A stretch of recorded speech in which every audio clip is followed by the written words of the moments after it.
Hello, welcome to Rao's Corner. Today we have an important video on how to remember the subjects. A few students just called on me and requested, Sir, can you highlight in one of the videos how we can remember whatever we are studying? See, that again depends on your aptitude, on your talent, and how much amount of hard work that you're putting in each and every subject. And which are the subjects that are very easy to you, which are the subjects that are difficult for you, and what is your choice of the subjects, and what is your ambition. All these things come into force.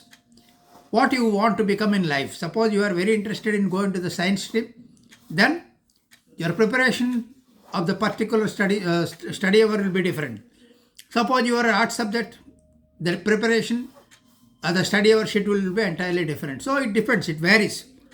And English, suppose you are going for an English subject, so English is a skill subject, you need to put in lot of extra effort for that also. Now, apart from all these things, when you have your scheduled school hour, then you have your play hour, then I think sundries like marketing and all, your parents sometimes we may ask. I'm talking about the day schoolers. I'm not talking about the boarders. Boarders have got a stipulated time, they have the study hour and they have guidance, everything is available for them. Suppose you are a day school student, then you need to have your own time table schedule, which will enable you to focus on the subjects. So what are the things that required? First is you need to have a time schedule or a study plan, whatever you call. That plan you should have from morning till evening, apart from your school hour, apart from your playtime, apart from your dinner, lunch, whatever are there. Then start with your favorite subject, otherwise we call it as known to unknown. Go from known to unknown. Then whatever you have studied, you always have specific separate notebooks for science, separate notebook for English, likewise subject wise. And whatever you have studied, you try to retain it in your handwriting form. You write it by yourself. Then create your own question answers.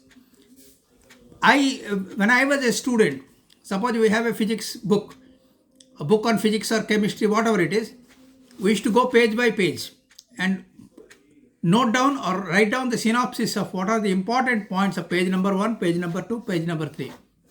When you write it down, you get at the end of the day, at the end of the completion of that particular topic or chapter, you will get around 30 to 40 sentences or 30 to 40 points. You write it down. And from those points, you make your own questions. Before you go for multiple choice questions, MCQs, before that you make your own questions and try to answer those things. Then review the class notes and whatever your teacher has taught in the class.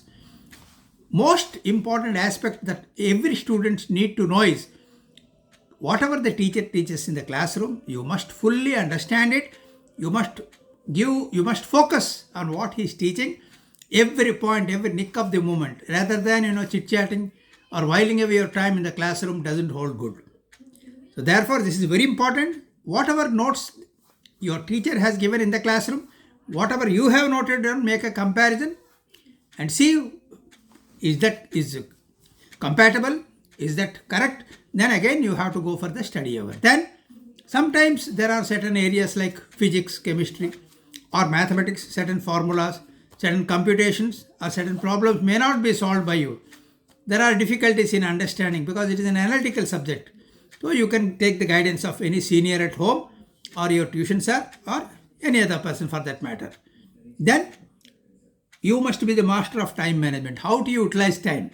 If you utilize, because we have 24 hours in a day, how you effectively utilize the 24 hours depends upon you. And that will give you the more kind of credits that you are seeking for. Then your handwriting notes are more important than your computer, laptop or mobile phones. We have nowadays, because we are all technical people nowadays, we hold the mobile phone in front of us and try to read throughout that. It doesn't go into the brain so easily. Whatever you have written by yourself, you have studied, you made a point, you wrote it in the notebook, 4 or 5 times you have made a revision already there. That will go into your brain, into your CPU or central processing unit. This computer will store all the facts. Suppose you have studied 10 points, minimum 6 to 7 points will go inside that. When you make a second revision, again you will get the other 3 points which you have forgotten in the first instance. So in this process, you will retain lot of facts and figures, and that will hold you good. You just make a practice of this sort, and while you are studying, there should not be any kind of distraction, either through mobile phones or television. You should have a separate environment for that in your house, or even if it is hostel also, sometimes you will be having a lot of your peer group coming and disturbing you. Your study hour must be very, very special. It must be very strict, and you must obey all the rules and regulations. Whatever you have endeavored or whatever you have planned in your time schedule, you have to follow that. Only this much you do, I'm sure you will be successful at the end of the day. And I'm sure you will come out with flying colors. And at the end of 1 week, try to make your own tests, your own self-assessment of whatever you studied for physics, for chemistry, for biology, for mathematics. Go ahead with that. And if you like, please share this and subscribe the video. And we'll be meeting with the next topic very soon. Thank you very much. Take care.